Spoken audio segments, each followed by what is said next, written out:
इस वीडियो में हम literal rule of interpretation of statutes का 7वां केस डिस्कस करेंगे, state of Kerala versus Mathai Varghese.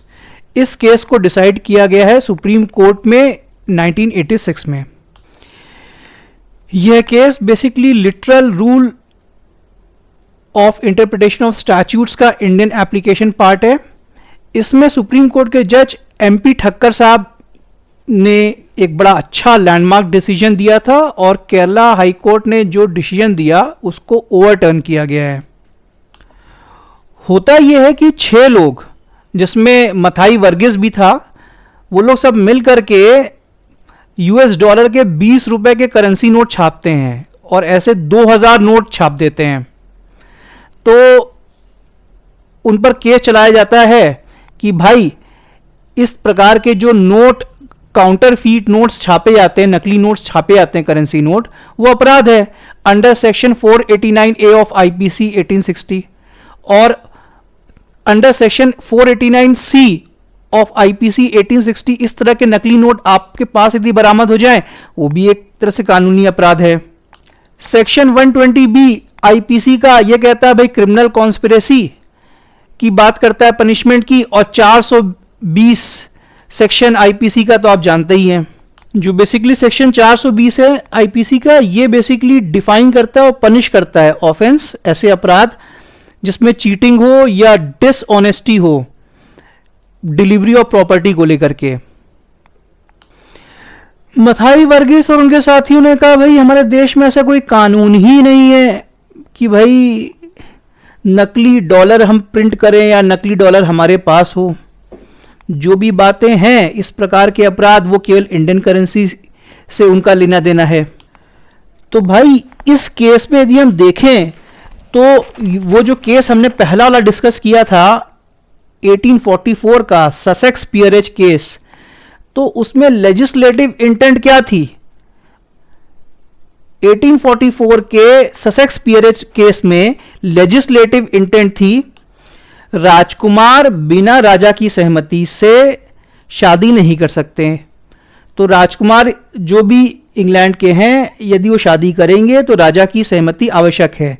यहां पर मुद्दा था केवल इंग्लैंड लिखा था कानून में, लेकिन जजों ने क्या कहा कि भाई इंटेंट क्या थी, भाई शादी नहीं कर सकते बिना उनकी सहमति के, और ऐसी शादी होती है तो वो वैलिड नहीं मानी जाएगी, है ना।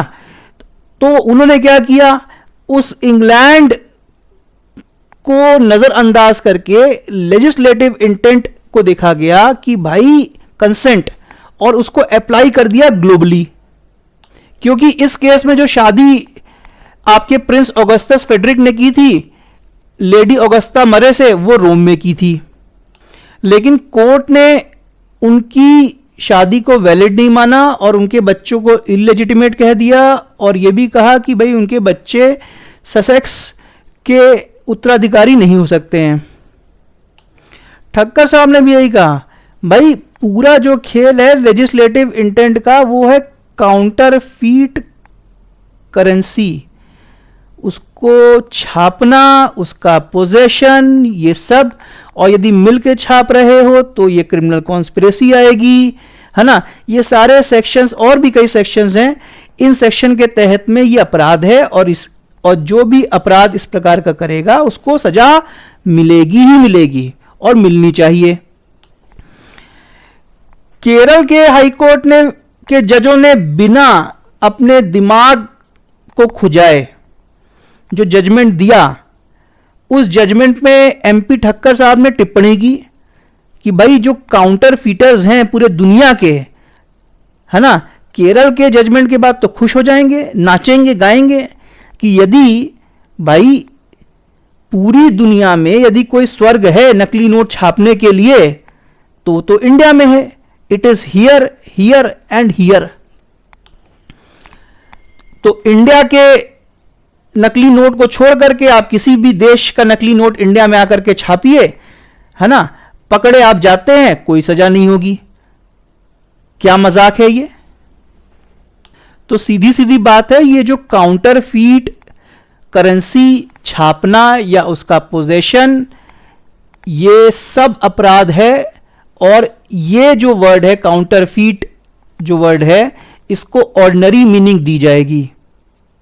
तो एक प्रकार से लिटरल रूल को एफर्म किया गया इंडिया में इस केस के माध्यम से।